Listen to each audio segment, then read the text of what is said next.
To add a shortcut in Google Chrome, open a new tab. You'll see a plus icon labeled Add Shortcut. Click on it to create a new shortcut. If you don't see this option, click on the three dots in the top right corner of Chrome and select Settings. In the Settings page, search for Search Engine and make sure Google is selected as your default search engine.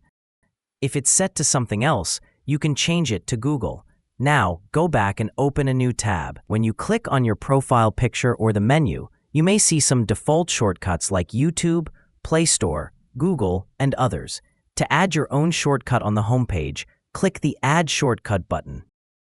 Enter a name for the shortcut, for example, Gmail. Then paste the website URL. You can copy the URL by right-clicking on it and selecting Copy.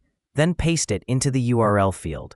Once you're done, click Done, and the shortcut will be added to your Chrome homepage. You can add more shortcuts the same way by clicking the Add button again. That's how you can easily add shortcuts in Google Chrome in just a few simple steps.